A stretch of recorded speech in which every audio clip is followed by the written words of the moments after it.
Hi, hello everyone. Thank you for joining us this evening. We have a wonderful evening planned for you guys. We have a host of different guests from different areas and different unique perspectives they're going to share with us today, and then we're going to have a better idea of the do's and don'ts of social media. We're going to be starting off with Dr. Naweed Syed. He's going to introduce us to the panelists. He's a wonderful neuroscientist, a humble member of the community, and you know if he needs no introduction. Thank you, really, for having us. And I really kudos to Burhan Khan Saab, who always brings these very exciting and innovative and timely programs. I think they really add a tremendous value. And it's a privilege to be on the program. And Arghman, thank you for introducing. And I look forward to really the rest of the discussion. I think today who we have is the two of the really brilliant, bright stars in our community. Saima Jamal, who is very well known activist. She's a co-founder at Calgary Immigrant Society. She's a community organizer, a former social capital tournament coordinator. She's also former administrative coordinator at the University of Calgary, and she has won myriad awards for at various different levels for her services to community. It's a really an absolute privilege, and if I were to really recite or cite all of her accolades, I think we will be spending all the time. So, really, on behalf of Burhan Khan Saab and the entire team, like to welcome Saima Jamal to the program.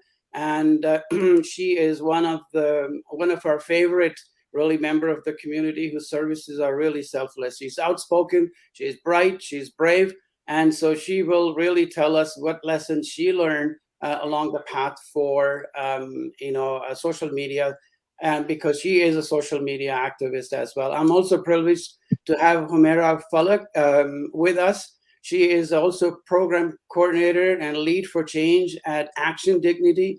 She is member of the Calgary Alliance for Common Good, program coordinator for social inclusion and Action Dignity. She's a member at the Trauma Informed Care Collection and instructor community development and QCD College. She's co-chair at Calgary Domestic Violence Collective, also an outspoken, a brilliant, and a bright young lady who really renders tremendous services for the collective good. So I'd like to welcome you all. Also, Priya is also one of the bright light in our community. She is also a very, very smart individual. And I think I have had the privilege of, doing one program with both Arghman, who's a medical student, is studying medicine, and hopefully he will find maybe not the ailment or the treatment for ills of social media, but may fix our mental health related issues that happen because of social media. I'd like to welcome everybody, and I think I will open up the discussion as to what are really the do's and don't do's of social media. It's really, really important because now social media is at our fingertips, but it also makes a trigger happy as well. At times, we will just pull the trigger where we should have held back that trigger. And I have personally many a time realized I wish should not have sent that email. So I have the rules that now adapt from German army general. The ruling there was that if two soldiers had fight, they were not supposed to complain about the other one. They had to wait 72 hours to then consider whether it was really worth complaining. And so the person who actually went and pulled the trigger on the fight that they were having is the one to get court-martialed. So I think, holding back. So I have a philosophy of whenever I am really mad as a hippo with a hernia, I tend not to send that email. I will just leave it in my inbox. I wait until tomorrow, and they said it would have been really silly to send this nasty email to my president or dean, and that would have gotten me a lot of hard trouble. So I like to open it up with Saima. Saima, welcome to the program. I really look forward to hearing what your perspective is and what the experience is and what it is that the community can actually benefit both the novice and the experts who use social media as to what are the do's and don't do's. Over to you, Simon. Thank you so much, Dr. Naveed. Assalamu alaikum. Good evening, everyone. This is a very important topic, or it could be a very useless topic for people who actually don't use social media. But whatever this topic feels to you, if you're one of those people that just sits and watches everybody's post, or you actually post yourself, it is always good to know the do's and don'ts, the etiquettes of social media. We were just talking earlier. For me, I use social media mostly for my community work.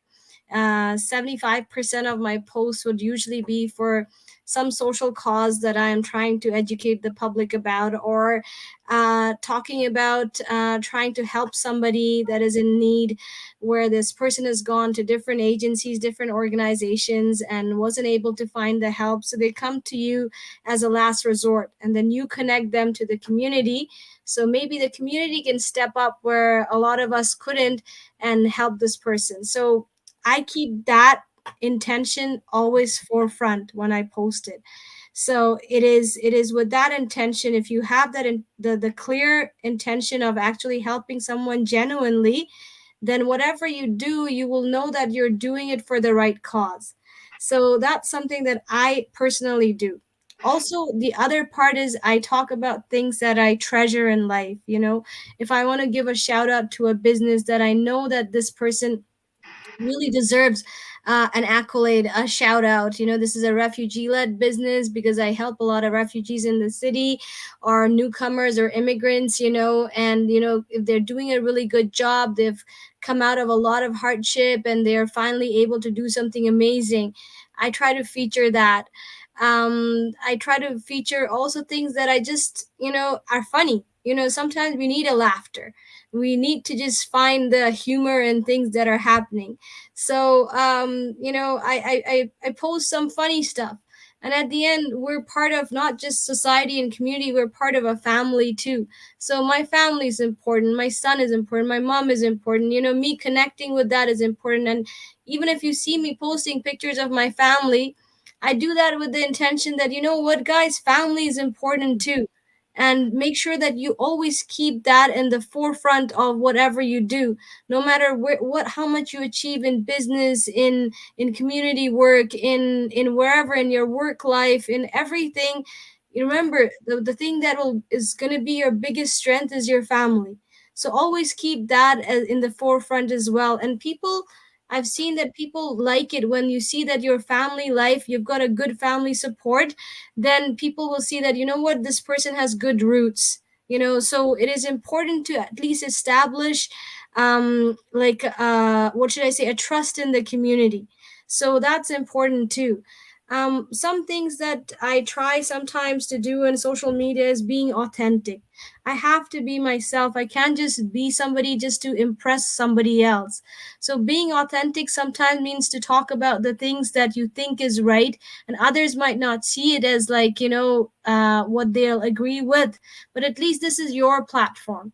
You're not a politician. I am a person who likes to actually educate the public on causes and issues in the community that might not always be, as I say, I can't constantly be farting rainbows. Sometimes you really need to talk about the nitty gritty ugliness of what is happening in our community. And if you don't talk about it, those issues don't just go disappear. We can't just push them under the carpet. So all of us, we need to really voice it out, but try to keep that as an issue. Don't make it personal. A lot of us, when we get so frustrated, we start making these passive aggressive posts. This person did this to me. Oh, you don't know. We start posting quotes. We start, making all these posts that, oh, that person's really hurt me, but I don't want to talk about it. And sometimes we need to, if we have a social media with close friends that will really help you vent and help you heal. But sometimes, if you've got a massive following and you've got a whole bunch of people that you've added you don't know, they can use those things to harm you more. They can use those things to see your weakness and then come after you later. So we got to be cognizant, what are we really sharing about ourselves that makes us so vulnerable that it can come back to bite you. Second, another thing I have to tell you, when you're talking about things that are really irking, try to not make them about people in personal attacks.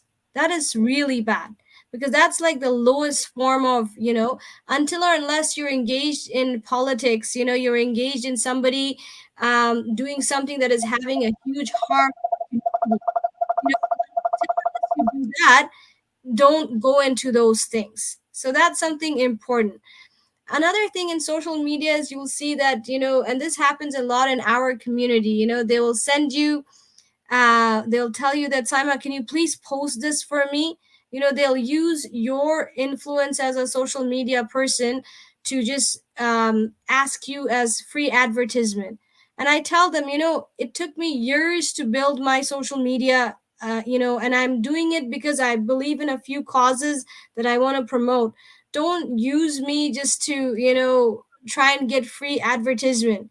It is, especially when I barely even know you. So that also hurts, Yeah, right? Saima, you really raised some very insightful thought-provoking comments. I like to really bring in Priya here, who is really she's pursued a major in psychology and minor in religious studies. So whenever somebody's hurting you emotionally, or if you are really trying to heal someone on social media, we need people like herself, and her interests are really reading, listening to music. Recently, she has been dabbing into esoteric and spiritual self-study, as in astrology, and she understands how it may influence individual behavior or the human behavior. So I think I will let her chime in and really tell us about how our younger generation, takes us, the old fogies like myself, and what it is that you think are the do's and don't do's that you think can shape us and get us in line with what are the norms, current norms of social media. Thank you so much for the kind intro and the kind words, Dr. Syed. Thank you for everyone who's watching and joining us to chat about this topic that is fairly important. I think most importantly to start off is creating maybe some boundaries and rules set around your social media use.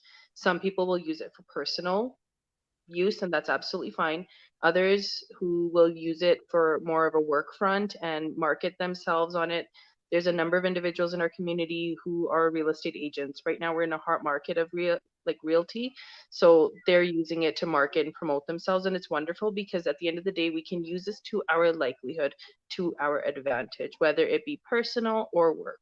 If it's going to be more of a personal use, again, just setting those boundaries. I know with Humaira, who we're so lucky to have join us today, has two beautiful young girls, mashallah. And, how would that be from a parent standpoint?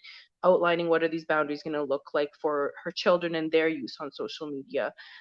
For us, just different age groups as well. Also, setting those intentions. I only post stuff on social media that I don't care if it's public. That being said, there's also a number of family members that I have that are also blocked on my social media because I don't have that relationship with them, and I don't think it's important for them to perceive what they see on my social media and think that that's who I am, because this is just my social media personality. It's not who I am per se, you know, on a one-to-one basis, which I know Humaira personally, so she knows me on a personal level, but on social media, we can be, not necessarily be something that we're not, but we can address things. Another thing that comes up really often on social media is hiding behind that anonymity. I have my pictures on mine, but there's a lot of profiles who don't have their pictures. These people who don't usually advertise who they are, um, often at times are going to be bullying other individuals, and that's their standpoint. That's what they want to do. I don't agree with it, but we have a lot of social media is something so new, but there's so many things and facets to it that we can really work with. And it's, again, just depending on how we're going to create those boundaries for ourselves, our children, our family, knowing that the internet is forever. Our day and age, when it started, I know I've posted some pictures. I don't think I would like to be public pictures now. So drink in one hand, a cigarette in another hand, but I'm okay because I'm comfortable with myself to acknowledge that's who I was at one point. It's not who I am today, but we've seen things even with politicians who've made maybe some comments and how it's bit them, not very nicely, but bit them later on in life, and just working through these things, right? So I think it's really very insightful that you really highlighted some of the important don't do's. Whereas personalize it for your own use. It is for you, but make sure that you also pointed out really the dangers of social media. And I'd like to really bring in Humaira to talk about cyberbullying, which is the invasion of also privacy. And at time, I think people get addicted to social media. So these are the dangers, and they ruin the quality of people's life. They are so kind of into it. And then also, I think sometimes people use it to control your emotions. So my suggestion has always been not to really take it personally, but I like to really hear Humaira's perspective, because she will enlighten us with her personal stories, and those are really more telling than the words that I will be really uttering. Thank you so much, Dr. Naweed Syed, and thank you, Burhan Bhai, for doing this. And as Burhan Bhai said, we have to do it in with a mix of Urdu and English. So I will try to do it in Urdu as much as I can. First off, I'm going to start off with the place of a little bit of positivity, that social media certainly has its advantages, and especially for people who are isolated. I have seen, because I worked as frontline worker for 3 years with seniors, and I know that social media was the only source of connection to the outside world. और specially हम लोगों ने Covid के दिनों में देखा है, क्योंकि सीनियर्स जहाँ पे उनके फैमिलीज उनको विजिट नहीं कर रही थी, and specially in a country like Canada, social media was the only channel जहाँ से वो अपने फैमिली से भी बात कर सकते थे. इसके अलावा जो दुनिया में हो रहा था उनके लिए इजी एक्सेस था टू द आउटसाइड वर्ल्ड. इसी तरह जो लोग इतने एक्सट्रोवर्टेड नहीं होते, इंट्रोवर्टेड होते हैं, उनके लिए I think this is an easy way to make friends, to get connected. उसके ऑब्वियसली डिसएडवांटेजेस भी हैं, बट हम उसके एडवांटेजेस को भी हम इग्नोर नहीं कर सकते. पहले जैसे डॉक्टर साहब आपको पता है कि लोग स्ट्रगल करते थे अपना नाम बनाने के लिए, चाहे वो शोबिस के लोग हैं या बहुत ऑथर्स हैं, पोइट्स हैं.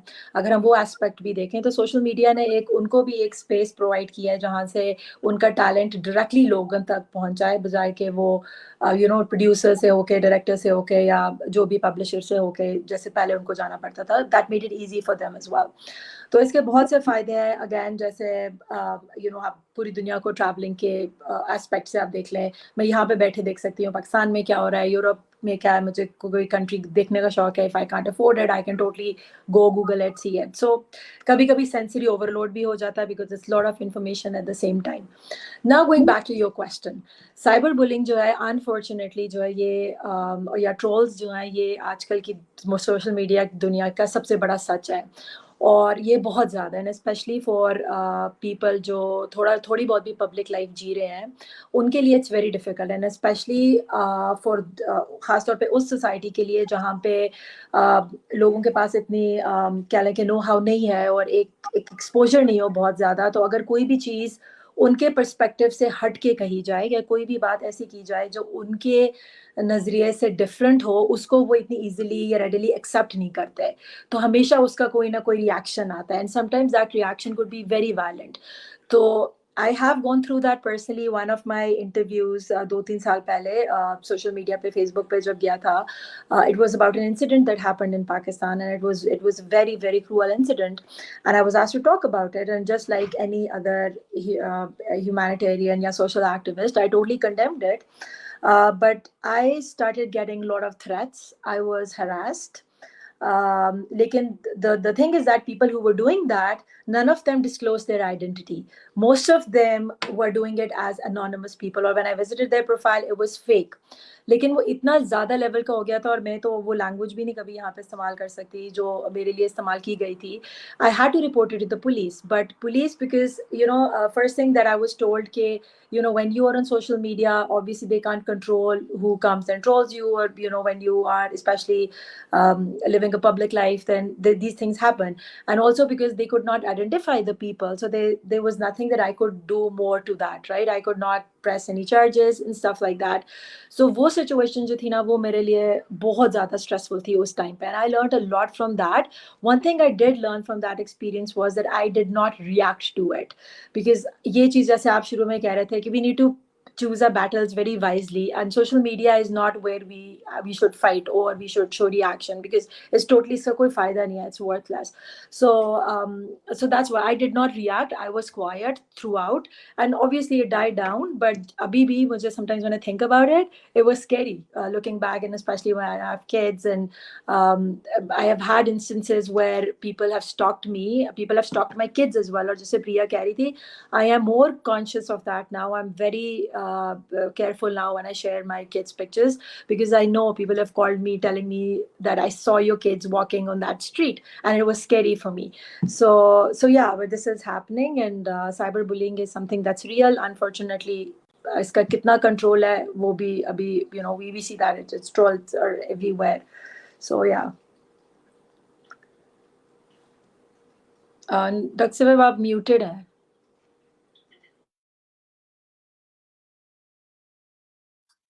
So thank you, Humaira, for sharing these personal stories. And I think they teach us more than what we normally look at things academically. So before I pull in Arghman, I would like to continue on the same thought and cite not just personal, I would say bullying aspects of it, but you remember in 2018, Snapchat,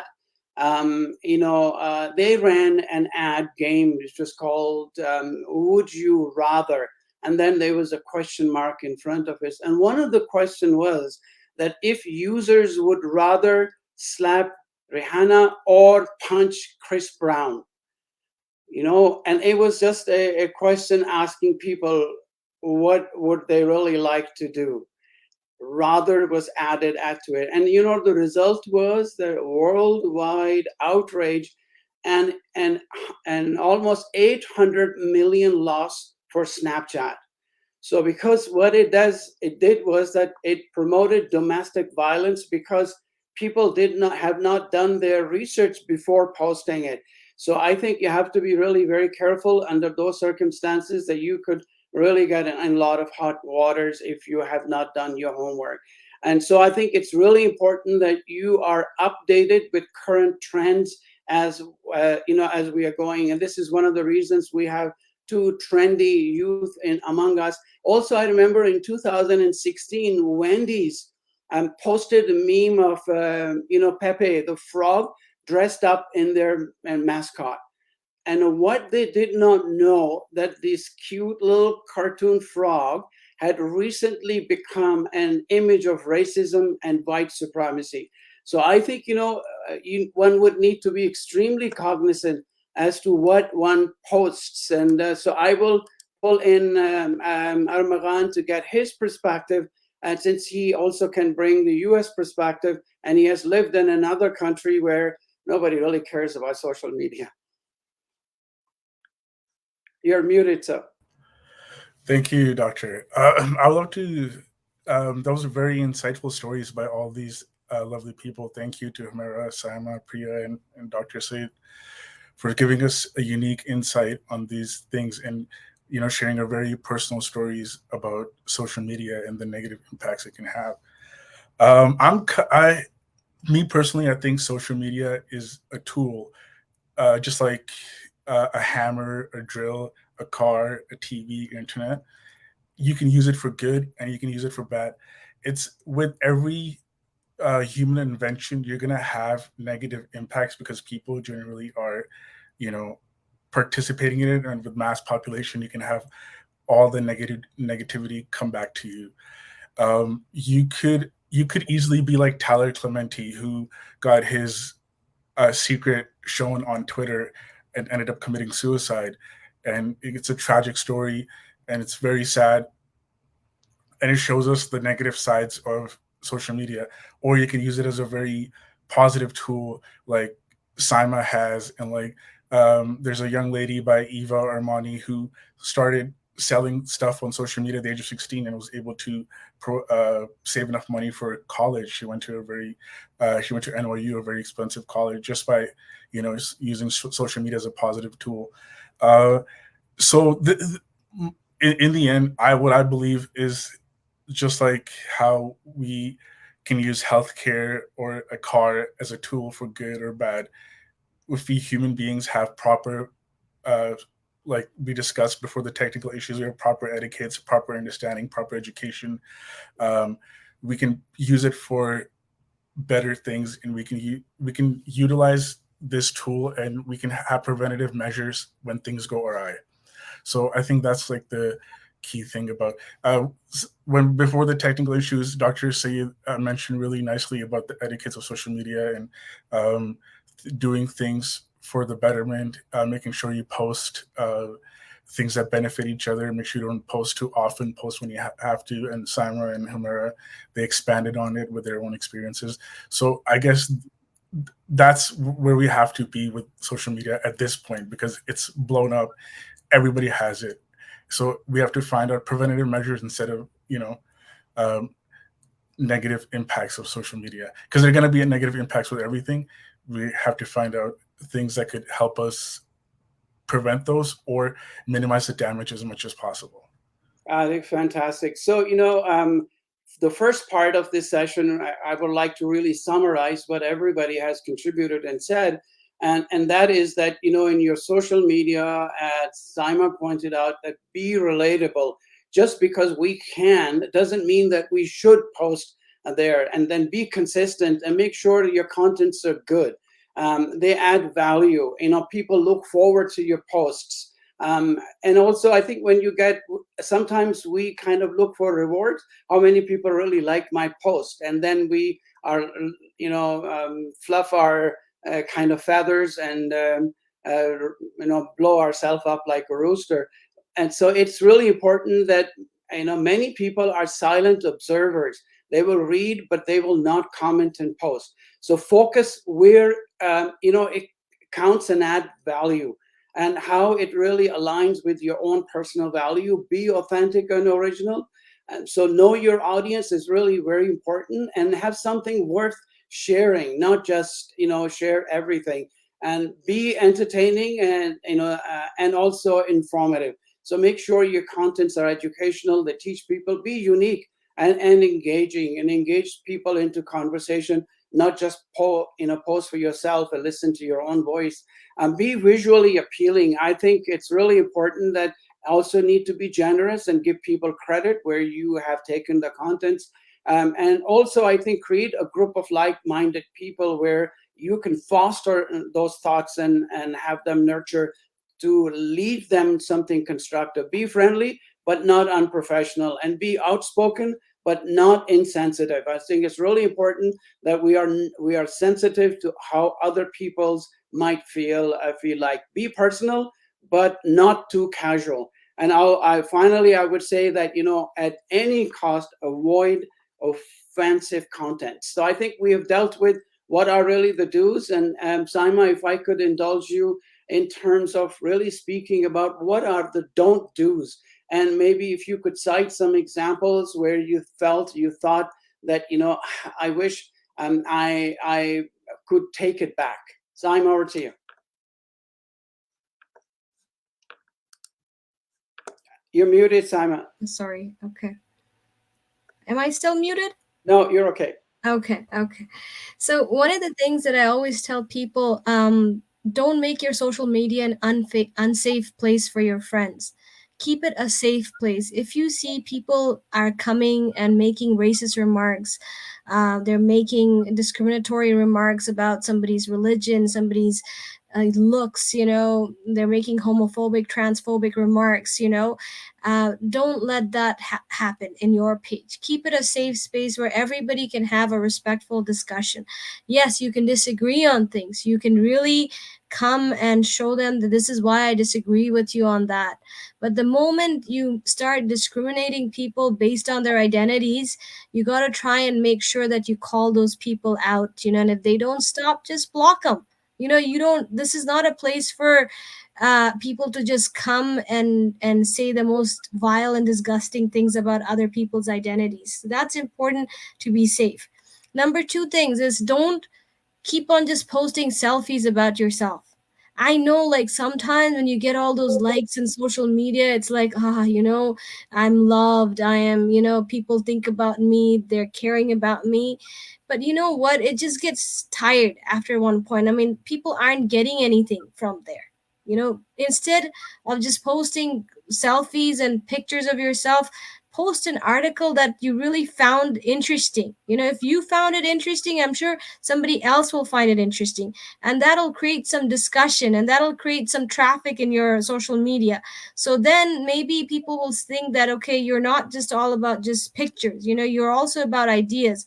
And if you really want to post a picture, post it with a thought that is really thought provoking. That'll get people thinking that, you know what, you're more than just a pretty face. You're more than just a completely filtered face of your real face, because that's something I also try to avoid, is posting a lot of filtered pictures, because I turned the filter thing off. Another thing that I wanted to say is, whenever we're on social media, and I said this before too, this whole sharing too much information about ourselves.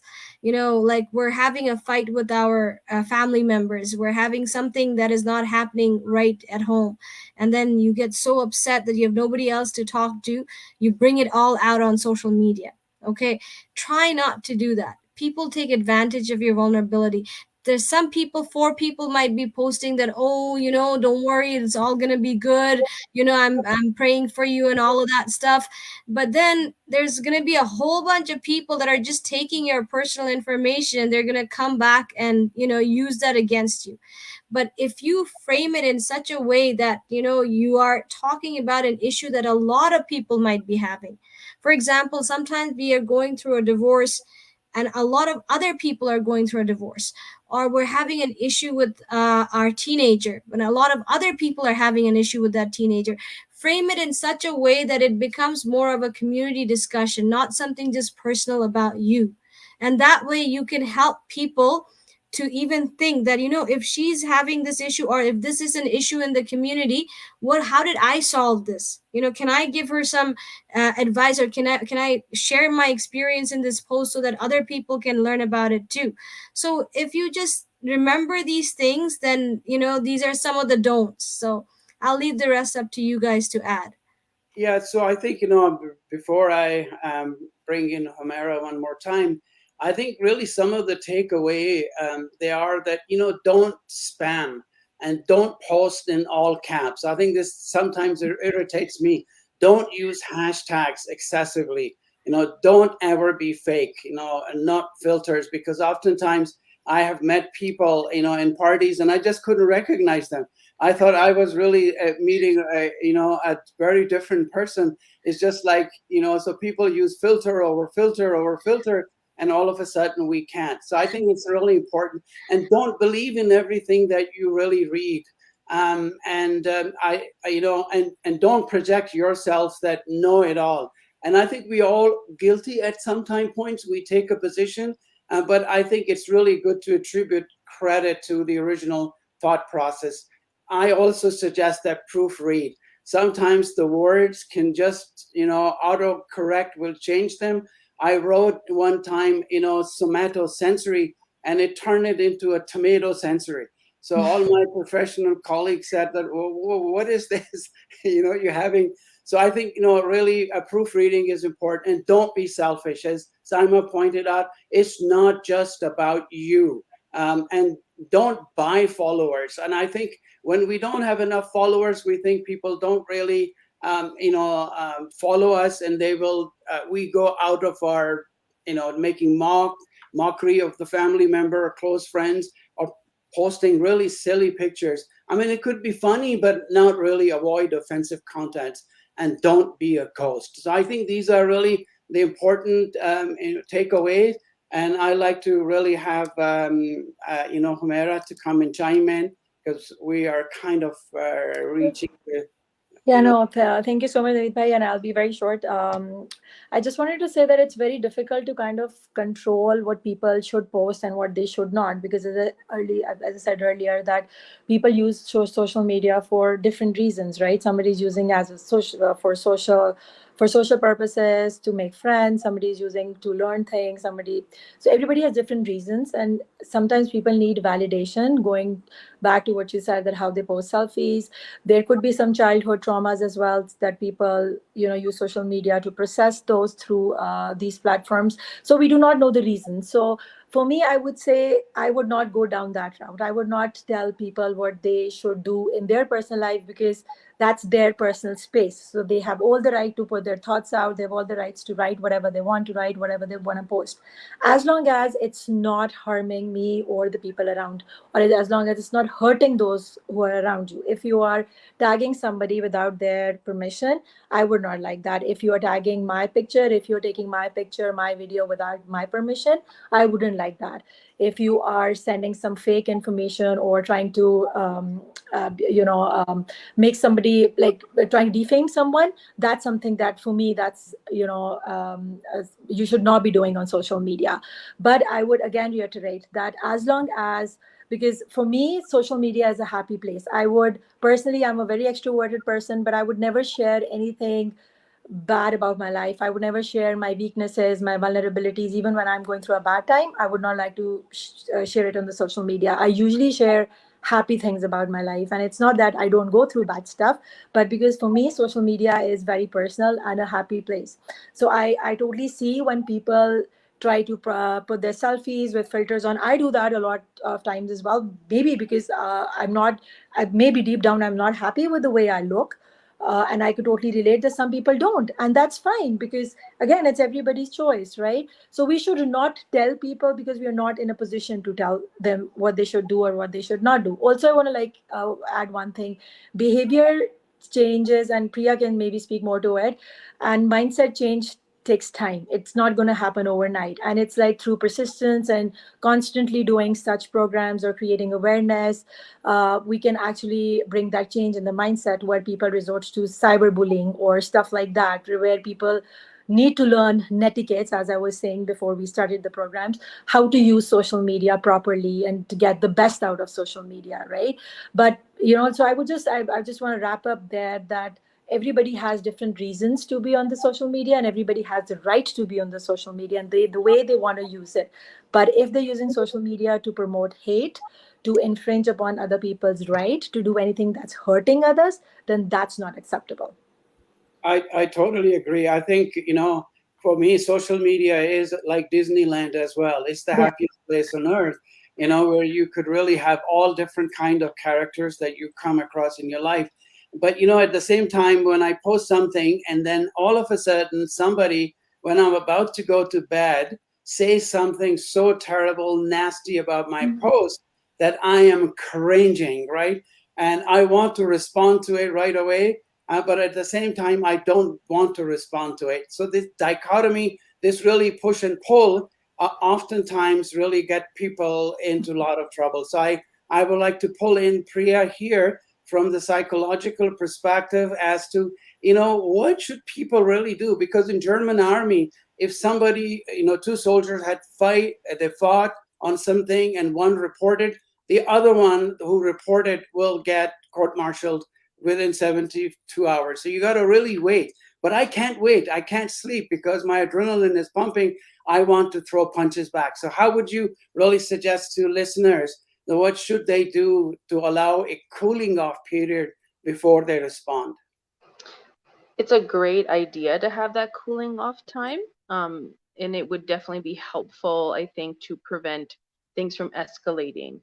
Now, that being said, sometimes it's also important to address a topic.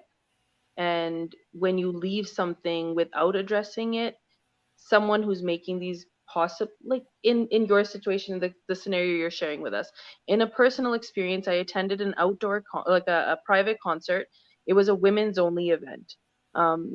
There was people drinking in the parking lot in their cars, and then they were going into the event because there was no alcohol allowed at the event. Now, this one gentleman from the community, I'm not even going to call him a gentleman because he was anything but gentle. He came on social media, on his Facebook, blasting the fact that women were drinking in the parking lot. And he was on my social media. I've known him for years. So I responded to him, and I tagged him in my status to reply. And I asked him if he's never made it a big deal in cultural events when guys are car borrowing and have been for years, why was it so wrong for women to do this? And rather than actually replying to that or addressing or acknowledging that he had a double standard for male and female, this guy deleted me off of Facebook. He didn't even acknowledge his side of things. And he is entitled to his opinion, but I do think it's important to stick up for what you believe. And like Saima was saying, adding that value and knowing when to draw the line, being hot-headed. I wasn't being hot-headed in my reply, but it was just raising awareness on a situation or something I thought needed to have a little bit more of a level-headed approach. And if he is going to make comments about females drinking, why has he never made comments about males drinking? Because I've seen him at those events where the uncles and the guys are drinking in the parking lot, and he's never made a post. I think it's really, Can I just butt it in here? Because I remember that incident, Priya. So when that person was my Facebook friend too, I called him out as well, even though it was not from my what should I say? It's not directly related to my community. I would say, like, the Muslim community, but I still felt like this is attack on all women, and it was something that was so disgusting and derogatory, and this person has a history of making those kind of posts, so it is important as community members for us to also call those people out. So what Priya said is very important, having the courage to call out someone when you see them that they're doing something really bad, that is harmful, that is derogatory. It is very important. So that's something that very few of us have the courage to do sometimes, and very few of us would just not want to get into any ugly fights or whatever. But it is important because sometimes we use these social media platforms to create something in our religion called fitna. You spread more disease and more disgusting stuff out there, and if you don't call them out, if you think that if you just ignore them, it'll just go away. No, they get more and more involved. So you have to call them out on them. So thank you, Priya, for bringing that example out. Dr. Yeah. Naweed, I have a question for you now. Can I just quickly ask? Because I want to understand from your perspective as well, and I will be quick. Social media users have different intellectual capacities. Not everybody, as I said, sees or understands the world we do, because everybody is coming from different places and has different upbringing and exposure. So I wanted to ask you, when we say that they should add value, everybody in their head, they're adding value to how they write, how they project themselves. How do we address that? Because if you're a public figure like yourself or like Saima especially, you would have followers from all kind of socioeconomic status, so how would you address that? Where are the boundaries there? Because if you let them know that this is something that's not, they would not understand because clearly that they never had that exposure. They were never raised to address such issues in that way. So how do you tackle that situation? I think it's really a brilliant question. And it really dovetails us back to your earlier saying that this is my platform. This is my kingdom, right? This is where I rule. And in my kingdom, I have peasants, I have lawyers, I have doctors, I have intellectuals, and I have some people who just love funny stuff, right? Crazy stuff. So you need to really make sure that you are very dynamic and versatile. Sometimes, I feel like I work so hard to come up with something really unique and exciting and interesting idea. It's a scientifically enlightening, intellectually enlightening, but it goes over people's head. Yeah. But it doesn't discourages me because I am doing it for myself, because it compels me to learn. It compels me to dig up the good stuff, learn something new, and every day. That's what and when I also see in social media that there are sad news everywhere, I try to be humorous. I try to put something funny. When I say, and oftentimes those posts are actually in response to people who are demonizing others in one capacity or the other. But at the same time, you have to tell the truth. You have to be honest, and you have to be honest. You have to look in the mirror. I was, told, and it's a public knowledge now. I was told that I talk about a particular country that, Saima and myself, we were the crusaders, not to see really oppression of Palestinian, for example. And she was the advocate for Syrian refugees. We worked together to help her. So we chipped in where Saima was really fighting at the forefront as well. So I think many of the times you have your own causes and you will attract those people who will support your cause. And I think that is something that's really important. I was told that many a time major prizes were taken away. My name was taken out because I was speaking against a regime which really holds the rest of the world's platform. So I think, I would always say that I will speak my mind. Urdu में कहते हैं कि कच कलाहों ने मेरे जिक्र पे घबरा के कहा, जहर दे दो इसे, इस दौर का सुकरात है ये तो आदाबे सियासत को समझता ही नहीं, साफ कह देता है हर एक बात, कोई बात है ये. So I will pass it on for final remarks to our Arghman, and to say, what he thinks, what he deduced from this entire conversation, what are the takeaways for you that you could relate back to the audience.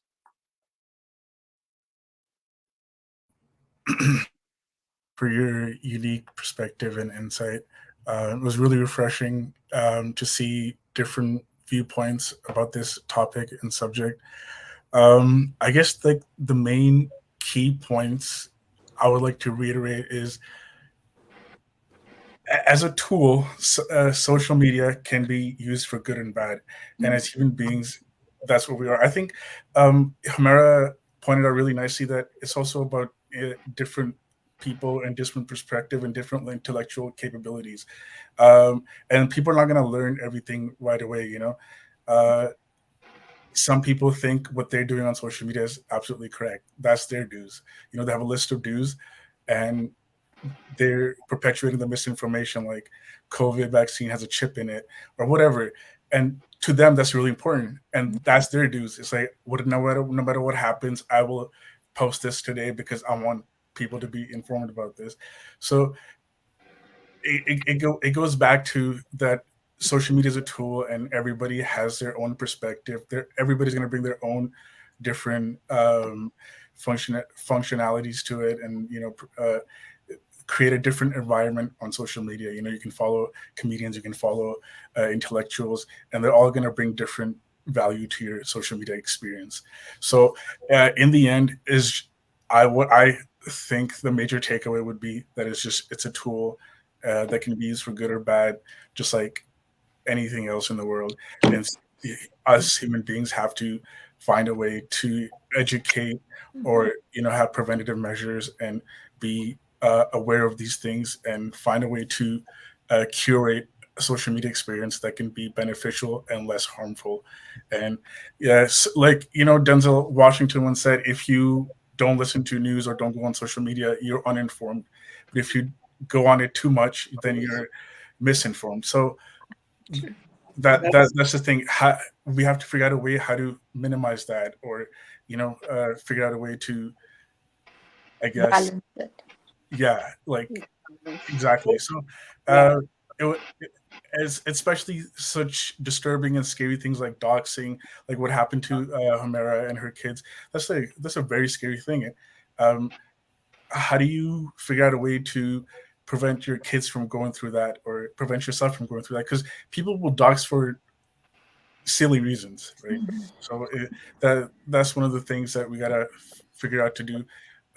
We have a list of do's and don'ts, but everybody has a different list and different ways of doing their do's and don'ts. So I guess well put. So rapid fire, 1 minute each. So I'll let you guys fire off in 1 minute what you think are the major takeaway for us and also for the audience. And start with you, Saima. Enjoy social media, enjoy Facebooking. Don't make it such that, oh my God, I just went to school right now and learned about what I should do and not do on social media. Now I'm trying to make it in my head that, oh my God, okay, I should do this, I shouldn't do that. No, just enjoy it. But enjoy it with the consciousness, consciousness that is, all the do's and don'ts that we talked about, which is, post something useful for yourself, for others, something that'll get people to have a conversation about an idea. That whole thing that when you talk about an idea, when you talk about something intellectual, it's much better than talking about an event, which is much better than talking about a person. So use that same consciousness when you're doing social media too. Talk about ideas that better the society, that better you, that better the person that is reading this. Make sure that when you're using social media, also use it in a little bit of an advocacy and activism if you have the guts to do that. Call out things that you think is wrong, but also be respectful to others. Don't be personally attacking people. Attack the idea. Engage in a discussion in a respectful manner. Don't just post constantly about your own self. Post about things, as I said, that'll actually bring value to your social media. So that's my one. Perfect. Thank you, Humaira. I would just say use social media wisely. It could totally come back and haunt you, especially nowadays. If you would posted something 10 years ago and now you're looking for a job and your employers come across some post of yours, you're not getting that job. It could affect your career. If you are trying to enter into politics, trust me, all the parties, they have this thing where they will vet your social media thoroughly. So anything and everything, your children will look at your social media after 10 years down the road. So I'm sure you would not want to be ashamed of how you posted and what you posted. So think before you post anything and use it very wisely. I think very sage advice. And also, Priya, we know ChatGPT picks up, even if you delete your post, it picks it up. And a time will come when you're looking for, a Senate appointment or something like this. And somebody said, hey, ChatGPT, do you know about Priya? And all of a sudden you thought you deleted all your social, media posts. And then boom, it says, let me tell you. That party that she went to, the drinking stuff. So what do you say to that? Mani and I were talking about this last night and just reminding and just like that, putting that reminder out there. Anything you post on the internet is forever. Do we as humans evolve and grow? Absolutely. Should you be ashamed of something you've done in the past? I don't think so. I think we learn from our experiences for the most part. But just creating those boundaries and being mindful of what you're posting, like Saima and Humaira said, adding that value, don't be afraid to advocate for something if it is something you believe in, but also not always taking everything so seriously. You can post lighthearted, funny things, but creating that balance as well. Most importantly, is just creating that balance amongst the use on social media. So I think when I post all of these mixtures, I make it, people, sometimes get confused that does he have a troll that posts all of a sudden this funny and then poetry and then he switches to philosophy and then neuroscience. So I think keeping that diversity is really important. But, also apologizing if your comment has hurt somebody, I think is a friendship preserver. So, owning up some of the content is really, really important as well. Final words from you, Arghman. I think my major takeaway, one do and one don't. Something that Saima and Dr. Syed said, one major don't is not to use filters. So I guess I'm going to stop that starting today. And one major do is something I already do is make it So it seems like you've been duped on the shadi.com. yeah. No, Snapchat has some really cool, funny filters. So gonna cut that out starting today. And I think a major do you just mentioned is keeping it interesting, keeping it variable. Like some days I post philosophy, some days it's about medicine, some days it's just a funny meme, So yeah, I think again, social media could be really therapy many different ways. There are certain people that you wake up in the morning to see what they have posted. I think that's what you really want to be, not the ones that is always negative and really personal and insulting and derogatory. And don't let these people get under your skin. And I think you will live a very happy social media life. And I really like to, on behalf of Burhan Khan Live, I'd like to thank all of the panelists. It's been absolute privilege and pleasure to be with you. I think the company of intellectual really makes us, and we are the average of 5 people that we surround ourselves with. So 5 people who are here, actually, we hope that we have contributed something meaningful, and hopefully ChatGPT will pick up these words and use it for the betterment of society. Thank you again, really, for your precious time and your thoughtful and insightful comments. Goodbye, and hopefully we'll see you around. Take care. All the best. Okay, good night. Thank you. Thanks everyone for tuning in.